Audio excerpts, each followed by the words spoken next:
طيب صباح الخير للجميع. نحن بدنا نكفي نحن وياكم السري من الدورات اللي هن مثل ما قلت لكم اكزامبل تيب عن الكور تبع البريمير برنسيب والسيكون برنسيب، وهن اكزامبل تيب عن الدورات اللي بدهم يجوا بالامتحانات سواء كان بالفينال او بالكونكور. نحن اخر مره اشتغلنا بالاكزرسيس نيميرو 1، هلا رح نشتغل بالاكزرسيس نيميرو 2 اللي شايفينه قدامنا. بهيدا الاكزرسيس soit une machine thermique utilisant comme fluide de nombre de moles يعني n est égal 0,04 mol d'air assimilé à un gaz parfait diatomique de constante adiabatique gamma égale 1,4. طبعا وعطينا la valeur de R. Cette machine مثل ما شايفين elle fonctionne réveillée de la figure ci-contre. طبعا هذه السيكل بتشبه تبعت الاكزرسيس نيميرو 2 بتشبه الاكزرسيس نيميرو 1. طبعا هاي السيكل مثل ما شايفينها elle est composée de deux isothermes AB et CD et deux isocores اللي هن BC وال DA. À l'état A, la pression PA est égale 15 pascal et la température TA est égale à 300 Kelvin. À l'état C انتبهوا لما برجع بقول مثل المرة الماضية انه التمبيراتور à l'état A يعني التمبيراتور à l'état B لانه هيدا كله ايزوتيرم. بعدين لما قلنا انه le volume à l'état C égale 0,1 le volume à l'état A يعني هي الفوليوم à l'état C، بدنا ننتبه كمان الفوليوم دي سي هو الفوليوم دو B، هو الفوليوم دو B، يعني VB égale VC égale 0,1 fois le volume de A et la température TC est égale à 600 Kelvin. هيدي 600 من هون هي ذاتها la température à l'état D. فإذا هيدي الدوني اللي عندنا اياهم. أول شيء calculer les quantités de chaleur QAB, QBC, QCD et QDA échangées par ce gaz au cours d'un cycle. QAB أول شيء نحن مثل ما اتفقنا نحن وياكم دائما انه بدنا نحدد الترانسفورماسيون من عند الA لعند الB. هيدي ترانسفورماسيون ايزوتير دو غاز، معناتها الQAB بتساوي موان WAB. بتعرفوا انتم الدلتا UAB ايجال à 0 يعني WAB plus QAB ايجال à 0. فاذا QAB عم تكون هي بلس NRT log népérien de V final moins V initial. نحن شو عاملين هون بالسوليسيون؟ جبنا الدي دبليو وحطيناها ورجعنا عملنا انتجراسيون وجبنا الاكسبريسيون لمين؟ للترافاي للابي.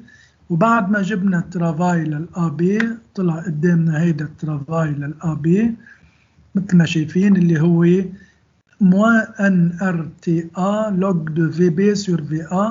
بحط ال VB ما هي ال VB égale 0,1 VA، بحط الرابور على بعضهم بيبقى لي 0,1. فإذا بيطلع الترافاي دو A هي 229,9 جول. C'est un travail positif لأنه هيدي compression. مباشرة برجع بقول QAB المطلوبة égale à moins WAB est égal à moins cette valeur. Pour l'autre chaleur اللي هي هلا اللي بدنا نجيبها QBC. تعرفوا انه الBC هي عبارة عن transformation isochore يعني NCV دلتا T. NCV دلتا T دائما الQ للإيزوكور هي NCV دلتا T، بين الهلالين الكيو للإيزوبار هي NCP دلتا T. NCP دلتا T. فإذا هون بنحط كل شيء بقيمته الN والCV والدلتا T اللي هي 600 - 300 ديجري K بيطلع 249,6 جول. فإذا هاي الكيو بي سي. برجع كمان نفس القصة للكيو سي دي إيجال à moins W تبعت الA B هي moins W CD. Q CD هون في غلط، هي موان دبليو سي دي إيجال كانت موان تبعت الترافاي، مع هيدي الموان صارت بلس ان ار تي سي لوج دو في دي سور فيس. فإذا بيطلع عندي هيدي الرابور مثل ما شايفينه هالمرة 10 بده يطلع، الفي دي سور في سي بده يطلع 10 لأنه قلبنا 1 سور 0.1 هالمرة بدها تطلع 459.8 جول. كمان الكيو دي A هي ريفرواديسمون ايزوكور مثل ما بتشوفوا على الرسمة. Je remplace chaque terme par sa valeur بيطلع عندي هيدي الكانتيتي اللي هي موان 249.6 جول. بس للملاحظة هون الكيو بي سي طلعت 249.6 جول والكيو دي A هي موان 249.6 جول. فإذا voilà les chaleurs au cours de ces 4 transformations qui forment le cycle. Numéro 2 بيقلنا déduire de ces résultats le rendement thermodynamique ρ de ce cycle. بعدين comparer ce rendement à celui que l'on obtiendrait si la machine fonctionne selon le cycle de Carnot. يعني كمان بدي اجيب الرو de Carnot. طيب je compare طبعا. أول شيء le rendement de ce cycle 1 plus ρ هي شو 1 plus la somme des chaleurs positives, la somme des chaleurs négatives sur la somme des chaleurs positives. هلا بلا وجعة راس، كل الشالور قدامي وكل السينيا مبينين قدامهم. الشالور نيجاتيف هي الكيو ا بي والكيو دي ا، شايفينهم؟ هاي الكيو ا بي وهاي الكيو دي ا هودي النيجاتيف، والشالور بوزيتيف صاروا هن الكيو بي سي والكيو سي دي Je remplace. فإذا 1 plus la somme des chaleurs négatives sur la somme des chaleurs positives. وراح شوف أعمل كالكول هون، هيدي بلاها ما إلا زوم، هيدي غلط.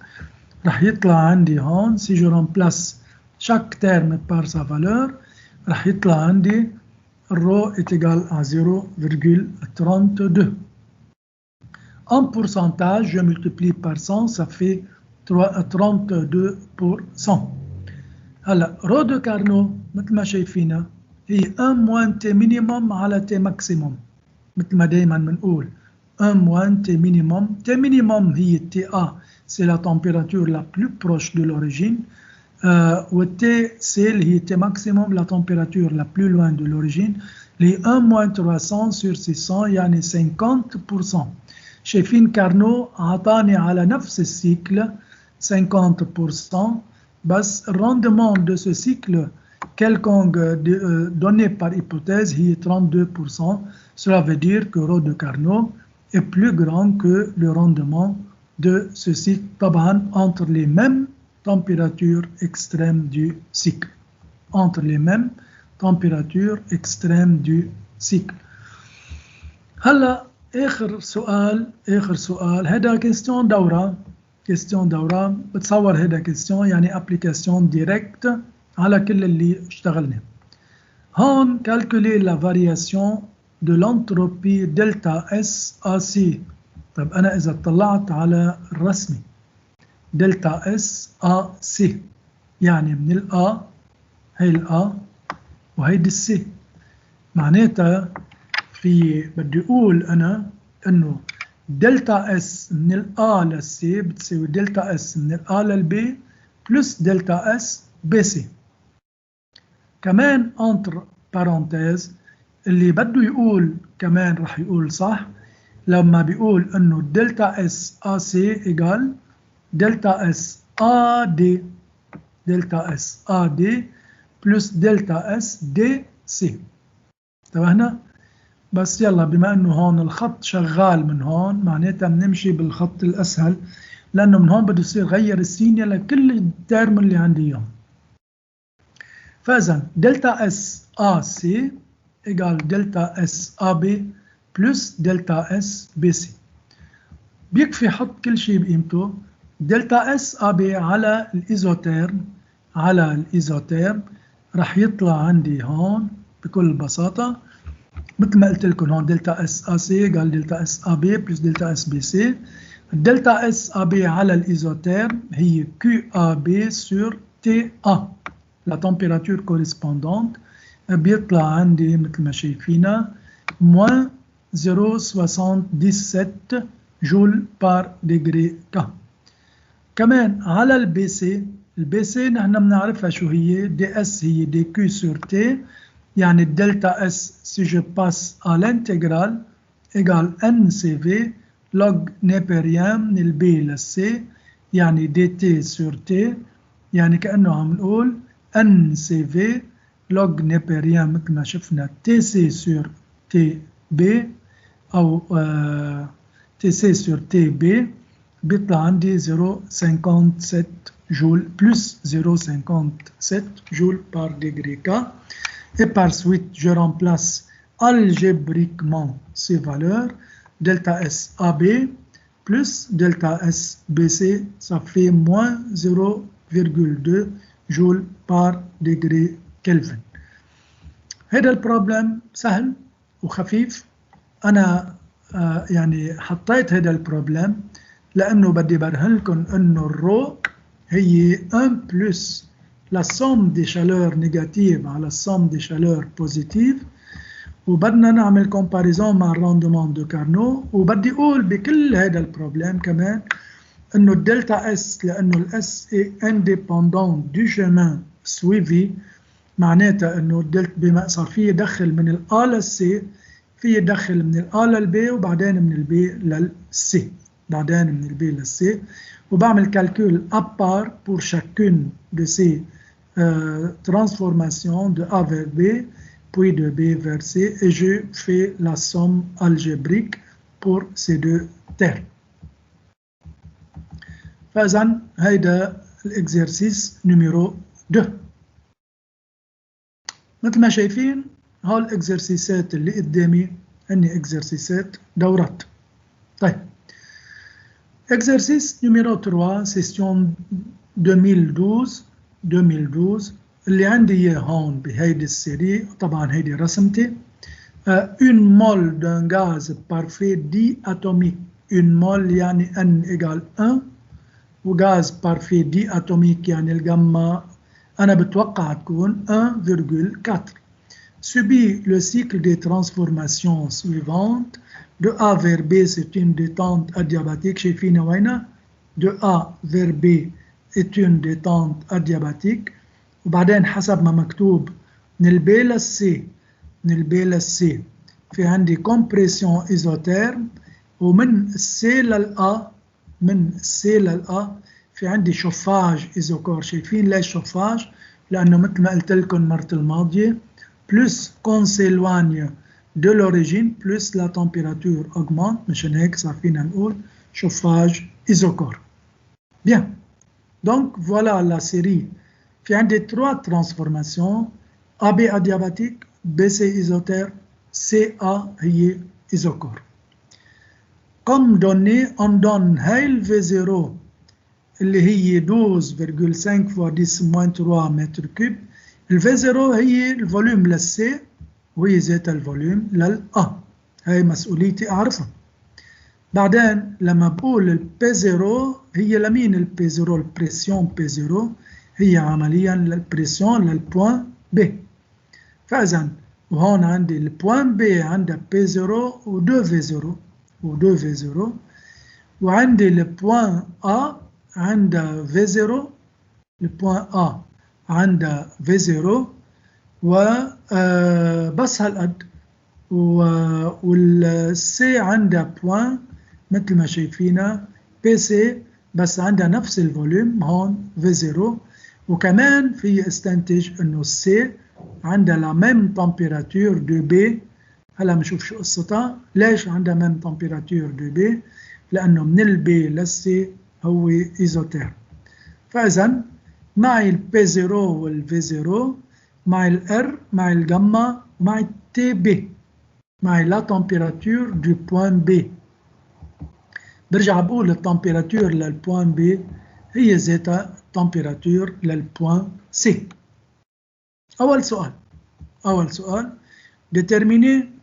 déterminer la température TA et la pression PA du gaz à l'état A. وين هالإتا A؟ هي اللي قدامي.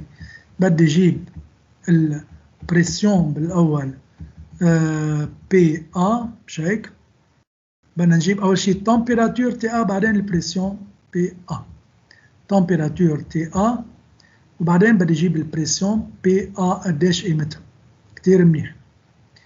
طيب أنا هون مثل ما حكينا مرة الماضية le point A se trouve sur l'adiabatique وكمان sur le chauffage isocor.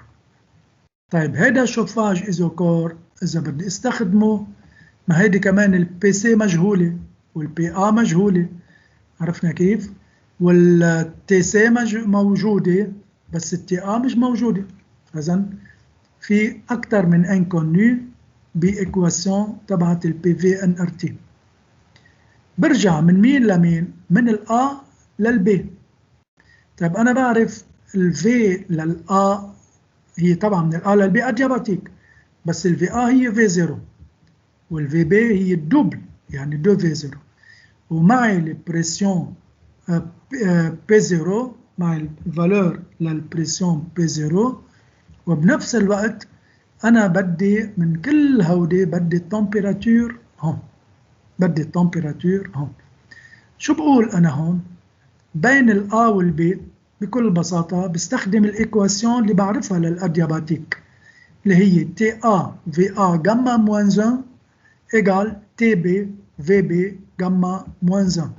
ليش إلي مصلحة؟ لأنه كل الترم عندي إياهم كونو à l'exception de TA. شايفين شو عم بعمل هون؟ TA VA جاما موان 1 est égal TB VB جاما موان 1. من وراء هيدي الإكريتور الانكونو هو TA، بعمل كل شيء بقيمته هون التي بي مع إياها وبعمل الرابور في بي سور في A. في بي سور في A هي 2 شايفينها؟ هاي 300.5 وهيدي 2 اللي هي في بي، هيدي الفي بي سور في A على بويسانس جاما موان 1. قديش الجاما موان 1؟ يعني 1,4 موان 1 بيبقى لي شو؟ 0,4.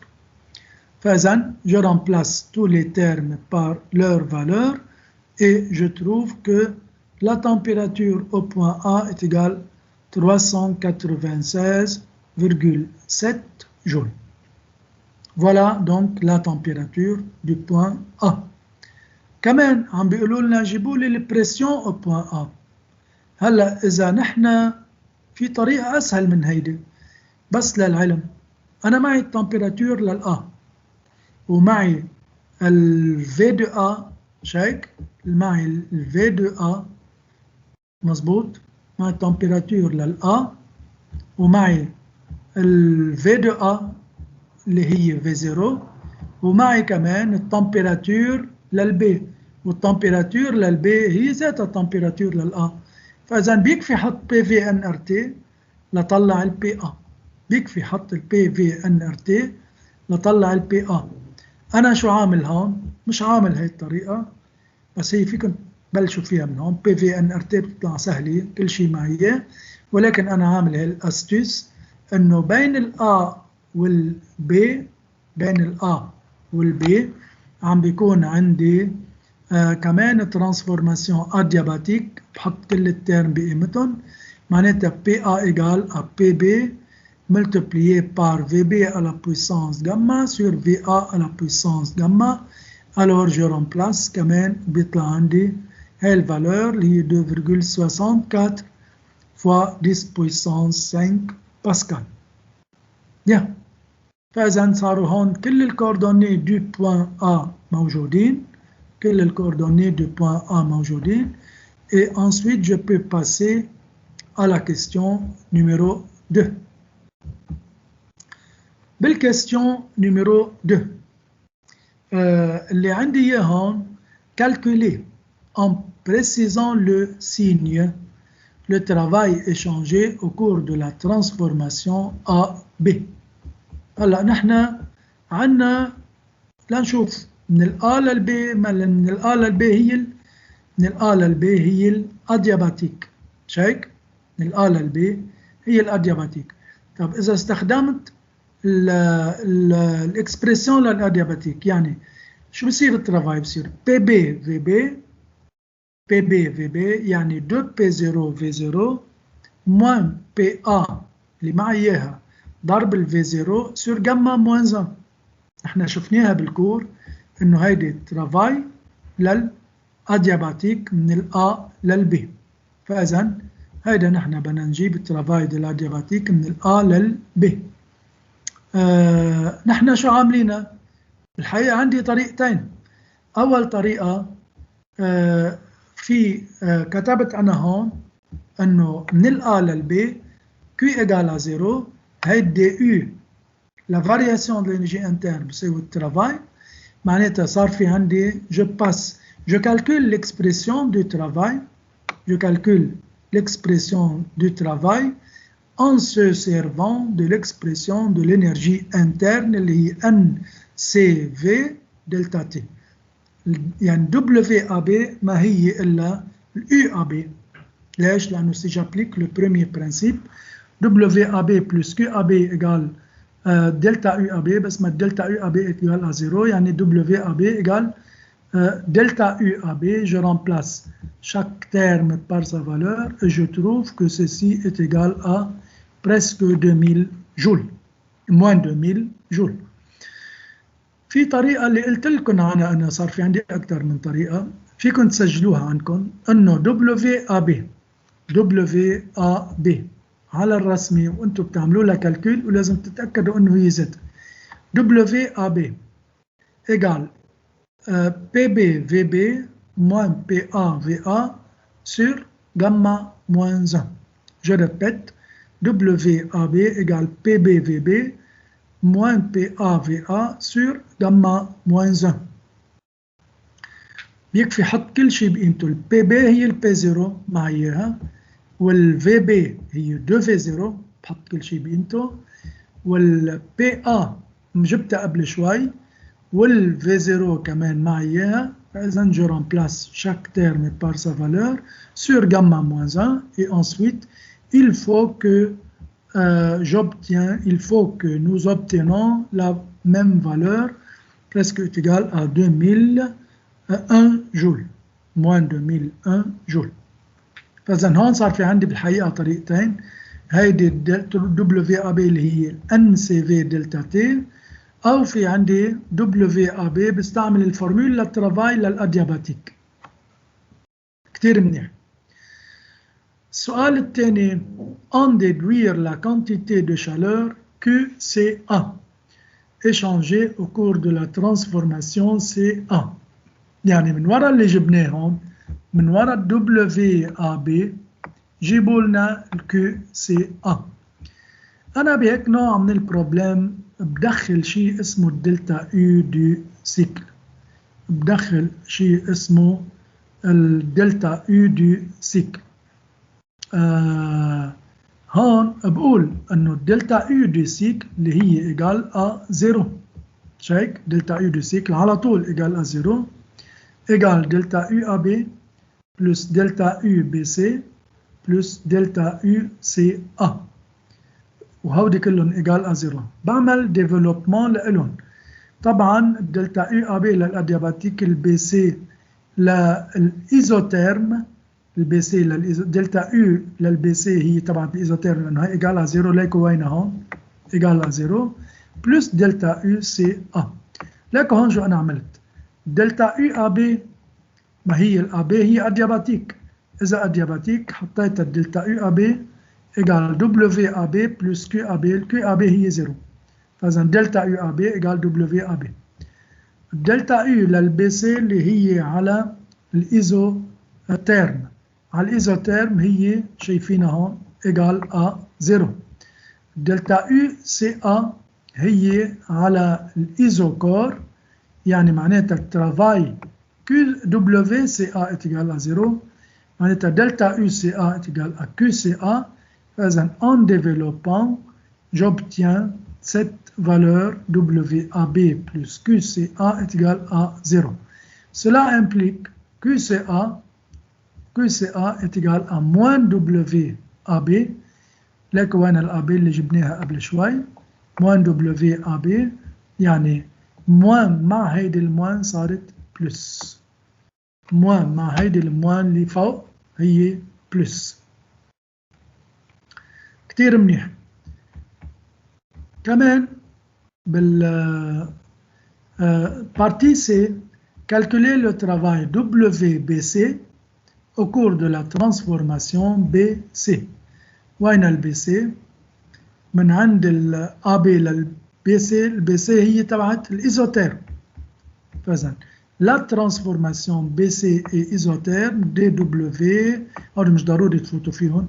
أعطوني الفالور ديريكت أنه دلتا أو هي الفالور ديريكت WBC égale à moins NRTB log V de C sur V de B. والN est égal 1 وهيدي الR قدامي 8,32 وهيدي الTB اللي قدامي هون وهيدي اللوج نوبريان de 1 demi 1 demi يعني 0,5. Vous faites ce calcul et vous trouvez est égal WBC est égal 1733 joules. طبعا لازم يكون الترافاي بوزيتيف car c'est une compression. C'est une compression. La dernière question هون calculer le rendement de ce cycle. بكل بساطة شو هو الراندمان de ce cycle؟ بكل بساطة بحط كل التيرم اللي عندي اياهم شايفينهم هون اللي قدامي. طيب W du cycle هلا فيكم تحطوها en valeur absolue أو فيكم تحطوا موان لأنه travail du cycle négatif. travail du cycle négatif فإذا بيطلع عندي W هن 3 ترانسفورماسيون راح يطلع معي travail du cycle. حطوا لي عندكم travail du cycle هو WAB plus WBC plus WCA. WCA قلت عنها هيدي الإيزو كور معناتها صار WAB plus WBC. انتبهنا؟ WAB plus WBC الBC WBC خليني بس شوف الBC شو قصتها. الBC لازم يطلع عندي ترافاي بوزيتيف مزبوط. فإذا تعملوا لي الكالكول هون مثل ما أنا عم بحكيكم. WAB تحطوا السيني أنتم كلهم مثل ما هن والW AB والBC الBC هون لازم تكونوا بلس هون تحطوا السيني للكل أنتم sur la chaleur positive. la chaleur positive هي تبعت مين؟ تبعت QCA. QCA بيطلع عندي هيدي الإكريتور اللي قدامي من هون. طيب QCA فإذا بعمل الراندمان بيطلع هيدا 0.13. إذا بدكم ما تلتزموا لي أنتم بهيدي الإكريتور عملوا لي ترافاي للسيكل اللي هو WAB plus WBC plus WCA. قلنا الترافاي للCA اتجال على 0. تجمعوا لي هاد اثنين ترافاي دو سيكل مش بالفالور ابسولو. حطوا لي موان ضرب الموان اللي بدها تطلع معكم. والكيو بي سي هي الكيو بوزيتيف مثل ما شفناها. كيو بي سي هي الكيو بوزيتيف. بتحطوا كل شيء بانتول بيطلع عندي 2096 بيطلع الريبونس فينال est égal à 0,13 soit 13%. soit 13%. Bien, voilà donc l'exercice numéro 3. Voilà l'exercice numéro 3. شايفين عادة بيجي بالترموديناميك بروبلم في 5 أسئلة. 5 أسئلة يعني بدكم تقولوا من 100 علامة 100 بوان بيطلع على القليل في 20 بوان. هول 20 بوان بالنسبة لكم لازم يكونوا رشا.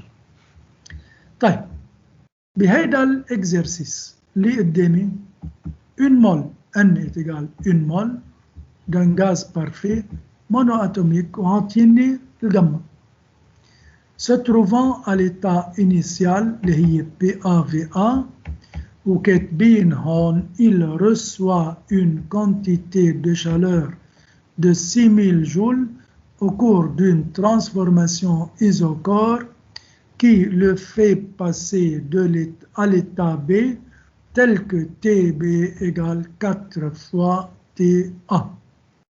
فإذا il reçoit une quantité de chaleur بس au cours d'une transformation isochore انتبهوا للكلام isochore qui le fait passer de l'état à l'état B يعني de l'état A à l'état B tel que à l'état B sa température sera multipliée par 4 يعني TB égale 4 TA.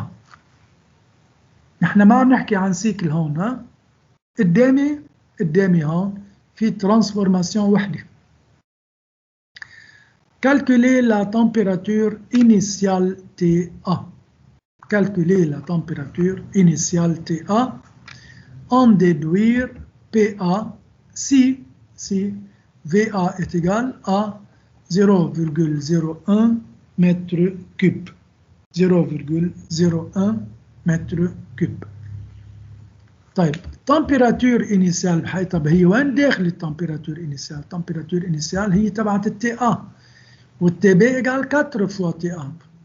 بستعمل الاكسبريسيون تبعت الشالور لمين؟ للترانسفورماسيون ايزوكور اللي لها.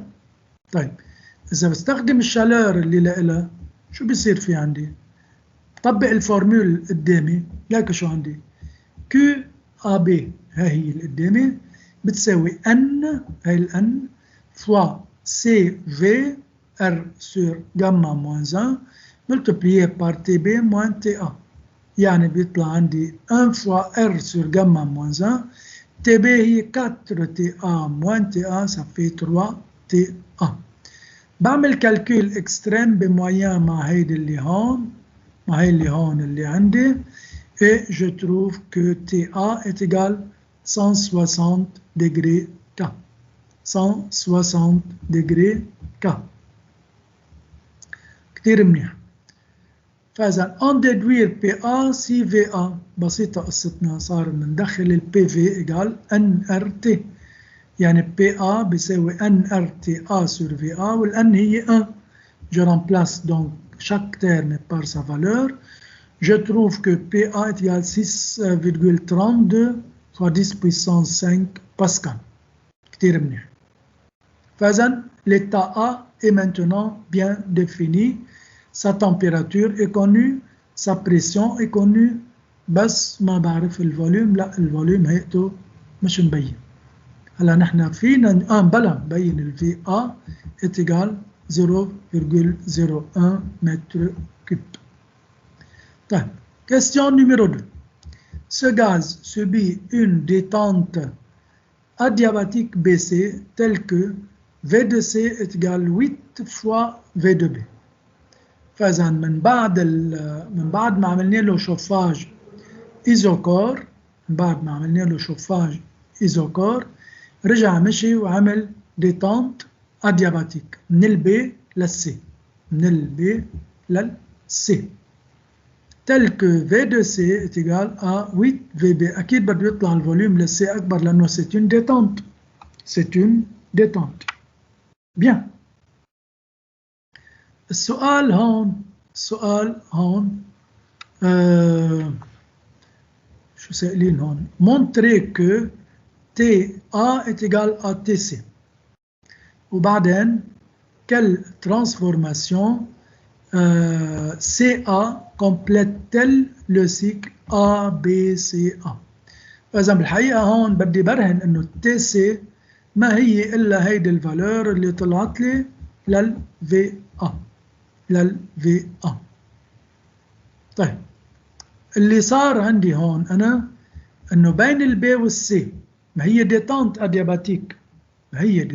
أدياباتيك يعني بستعمل الإكواسيون دو لادياباتيك بين البي والسي هون اللي شايفينها قدامي بين البي والسي تي بي في بي جاما موان 1 تقال تي سي في سي جاما موان 1 معناتها انه تي سي طلع هون تي سي ايجال كل هودي قسمي في دو سي على puissance gamma moins 1.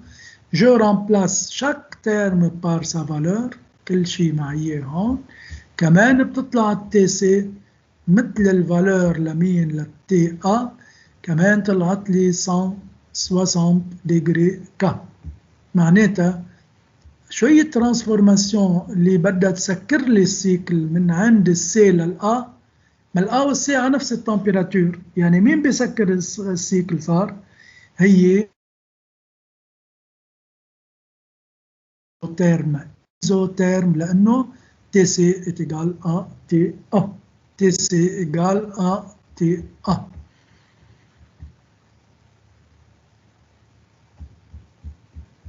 هلا calculer la chaleur Q, le travail W et l'énergie interne échangée au cours de chaque transformation du cycle.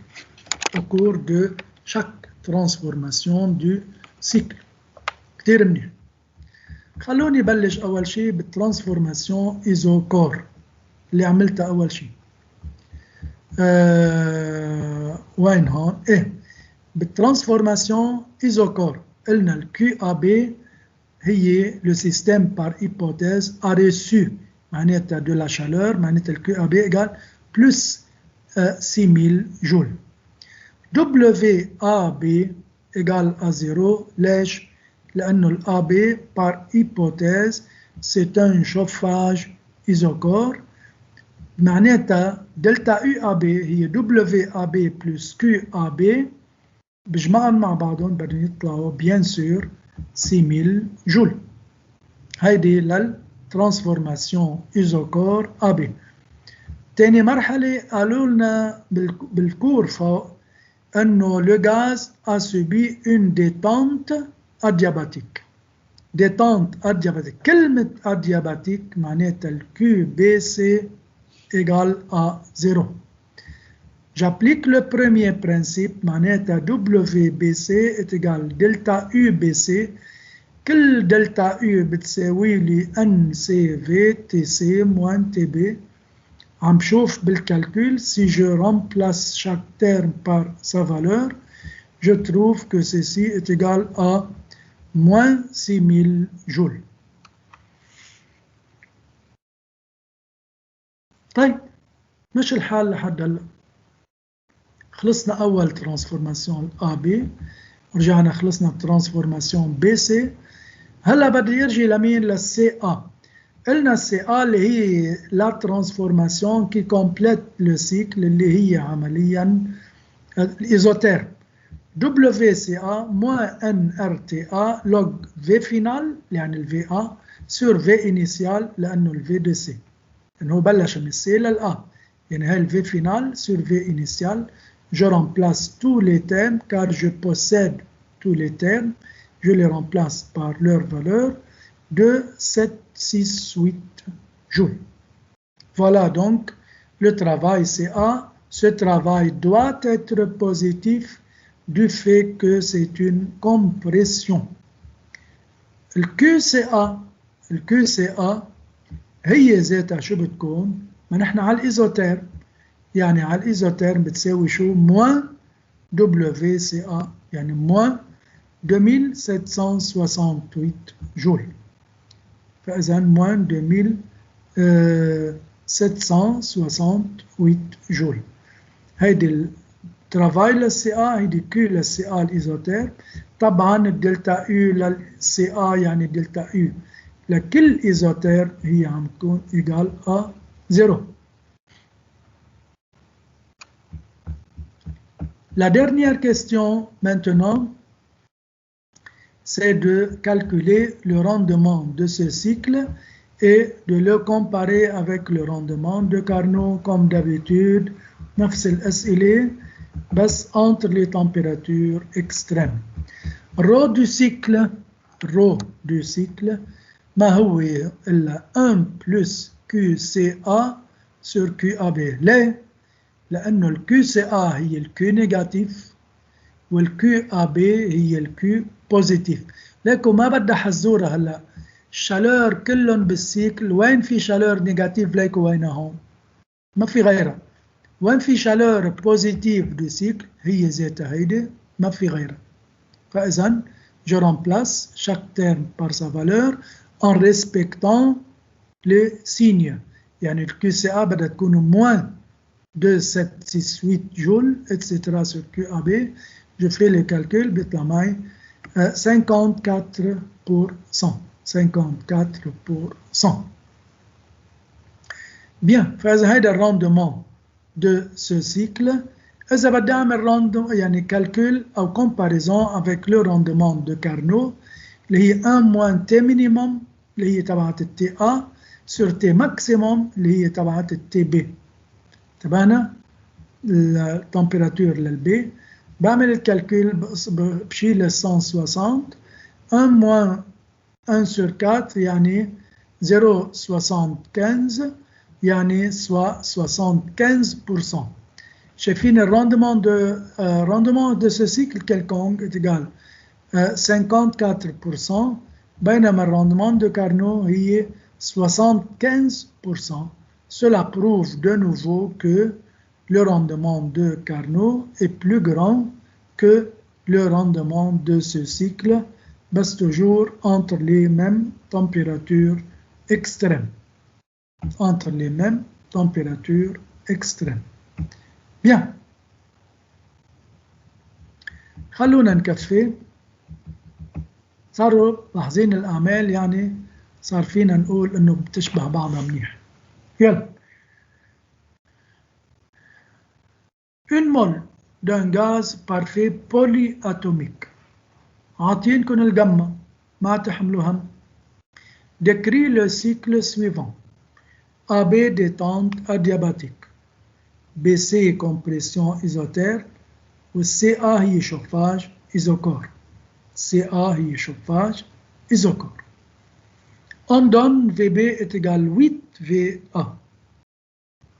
On donne VB égale 8 VA.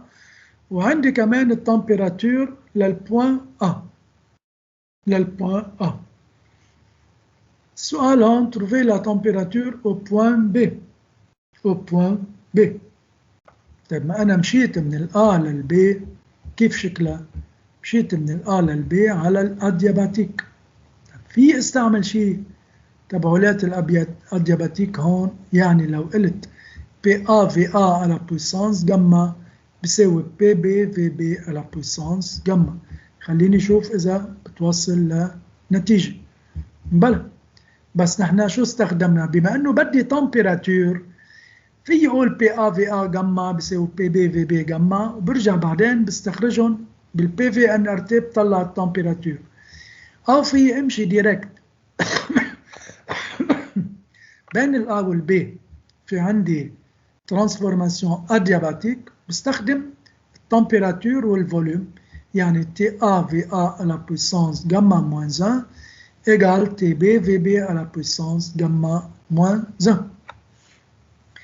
بلاحظ انه الانكونيو هون عندي كله سوا هو لا تمبيراتور au point B. لا تمبيراتور au point B. بعدين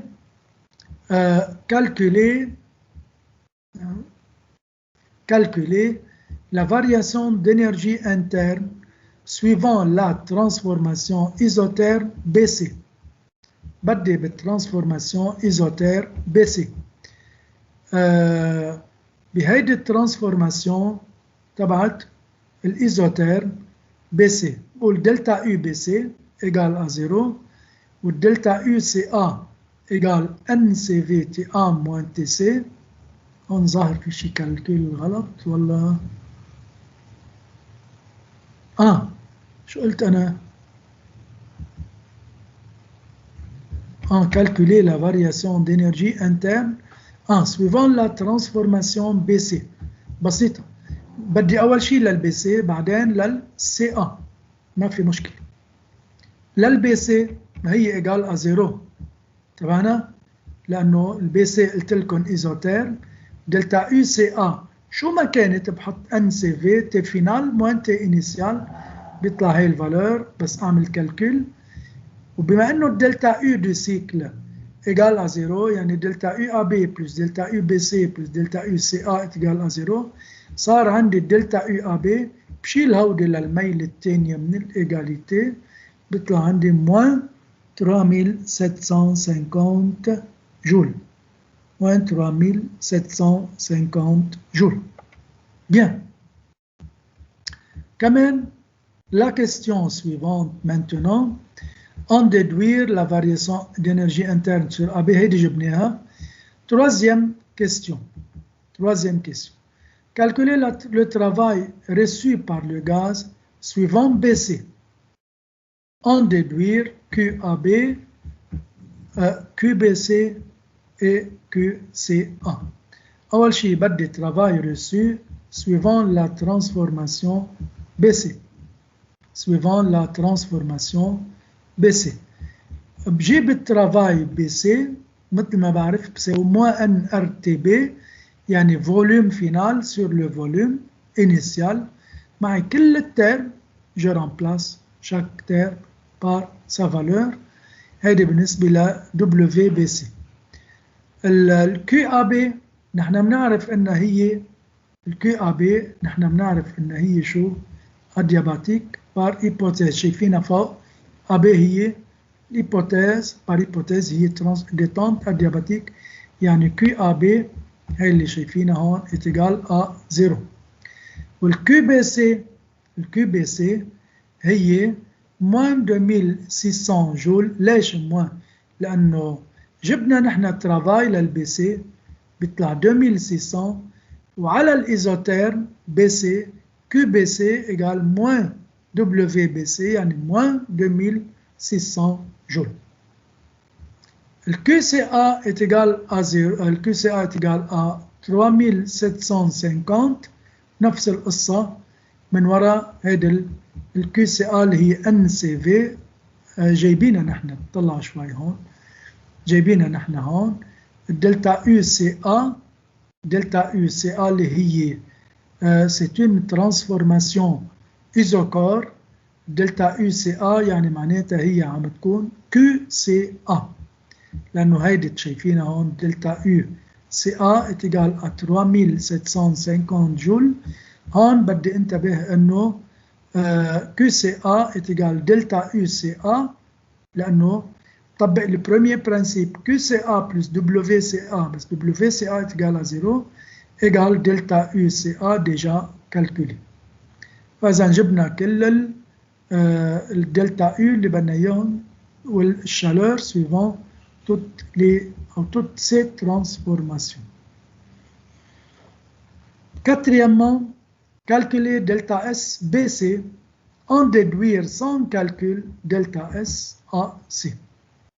فإذا أول شيء بدي أجيب الدلتا اس من البي للسي. طب أنا بس لأتذكر إنه عندي من البي للسي شو هي الكمبريسيون؟ هي إيزوتيرم. فإذا بحط أنا عندي أول شيء دلتا اس بي سي بلس دلتا اس سي ا إتجال ا 0 لأنه هو بالأساس دلتا اس ا بي بلس دلتا اس بي سي بلس دلتا اس سي ا إتجال ا 0. بس الدلتا اس ا بي هي من الاساس اتجال على 0 لانه هي ادياباتيك وعلى الادياباتيك دلتا اس اتجال ا 0. فاذا بكل بساطه طلع عندي دلتا اس بي سي بلس دلتا اس سي ا ايجال على 0 يعني دلتا اس سي ا اتجال موان دلتا اس بي سي يعني عم تطلع عندي طبعا هون جايبينها موان دلتا اس بي سي موان 17.33. هلا ليش البي سي بتساوي هالقد؟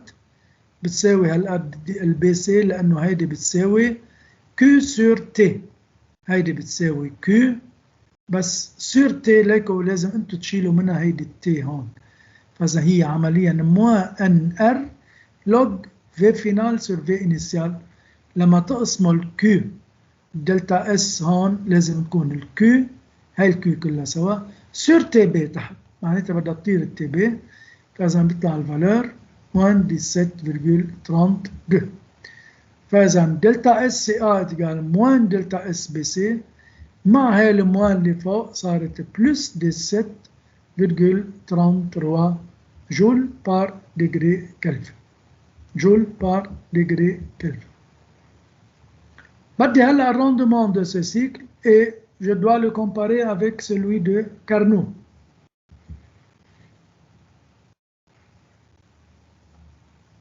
طبعا هون entre les mêmes températures extrêmes. قدامي هون كل البيلان énergétique مبين. travail du cycle هي 1 plus Q négatif على Q positif. مين النيجاتيف؟ نيجاتيف عم تكون QBC والQCA عم تكون بوزيتيف لأنه شوفاج إيزوكور بيطلع 0,3 يعني 30%. Je compare avec celui de Carnot عم بيطلع معي 1 moins T minimum sur T maximum يعني 1 moins بحط المينيموم والماكسيموم بيطلع عندي مثل ما شايفين هون 0,5 soit 50%. Cela prouve de nouveau que le rendement de Carnot est plus grand que le rendement de ce cycle qui fonctionne entre les mêmes températures extrêmes. Entre les mêmes températures extrêmes. أنا راح أترك لكم عدة أسئلة من هون. طبعا ليكو هيدي الأسئلة هيدي الQCU يعني كل سؤال مثلا ليكو هيدا النيميرو 6 اللي هون نيميرو 6 عنده كل هودي الشوا للأجوبة. انتو عليكم تعملوا الكالكول وتقدموا لنا الريبونس جست. طبعا بهيدي الدورة عليكم وين الحل لها موجود ما في أي مشكلة. الحل لها هي موجودة. كمان هي دورة 2020 هيدا آخر شيء قبل ما وقف لنا الكورونا التعليم. فإذا وصلنا لهون نحن السوليسيون لهيدي هو كمان موجود هون مثل ما شايفينه قدامكم. هو 2 بروبلم وهيدا 3 بروبلم بس هيدا شو كمان 2020 بس هيدا دوزيام سيسيون. شايفين هون عندي من الأ للبي إيزوكور بعدين ديتانت أدياباتيك بعدين من السي للأ إيزوبار. يعني هاي ترانسفورماسيون عمليا ترانسفورماسيون سهلة وتطبيق قواعد والكوريكسيون لها كمان موجود قدامنا هون ما في أي مشكلة. طيب أنا بتمنى لكم يعني بعد ختام هذا الفصل الأول اللي لا شفناكم ولا شفتونا ولكن نحن مشينا أونلاين ما في كان خيار تاني غير الأونلاين لأنه ما في بديل عن الأونلاين إلا أنه نقعد ببيوتنا وما نتعلم. يعني معناتها ضياع سنة من عمرنا وضياع سنة من عمرنا هو شغلي كاتاستروفيك. نحن قدمنا كل اللي عنا بهيدا البروجرام. إن شاء الله بتكونوا أنتوا استفدتوا وتكونوا تأهلتوا لنوصل للإكزامان فينال بأفضل صورة ممكنة. ونحن بنقول لكم أنه هالدورات وهالشغل اللي شفتوه ما رح يتلاقى قدام. يعني إذا أنتوا اشتغلتوهن لهودي نحن ما رح نجيب أصعب منهم ويمكن نجيب أسهل لأنه مثل ما شفنا كل هالدورات اللي أخذتوها وكل هالكور اللي تعلمتوه هو تعلمتوه أونلاين. غيركم اللي سبقكم تعلم بظروف أكثر طبيعية فمنشان هيك نحن طبيعي يعني لما بدنا نجيب الماكسيموم بدنا نجيب مثل هودي بمستواهم. ما رح نصعب الأمور أكثر إن لم يكن في اتجاه لنسهل البروجرام. لكن أنا بتمنى عليكم أنه تدرسوا وتحلوا وكل شيء لما بقلكم هيدي ريبونس مش معناتها تقعدوا تتفرجوا عليه وخلص وصلنا ويعطيه العافية وخليه يحل عنا. فلا أنتوا بتمسكوا لي هالورقة والقلم وبتعملوا لي كالكول لكل شغلة قدامكم بوان بار بوان. هيدي أفضل طريقة لتتحسن مستوانا ونكون شوي يعني مرتاحين ونستعد هلأ بعد تقريبا شي أسبوع إذا مش غلطان أسبوع أو 10 أيام لنبلش بالسمستر جديد. يعني أتمنى لكم دائما يعني أنه تنجحوا بحياتكم وتنجحوا هالوضع اللي نحن فيه، هذا الوضع الصعب اللي بده تضحيات من جميع الجهات، ولكن لازم نستمر لأنه ما في خيار تاني إلا أنه يضيع العام الجامعي، وهذا الشيء ما لازم يحصل معنا أبدا. فمثل ما قلت شدوا همتكم، وإلى اللقاء في السمستر الجاي، وبون شانس à tout le monde.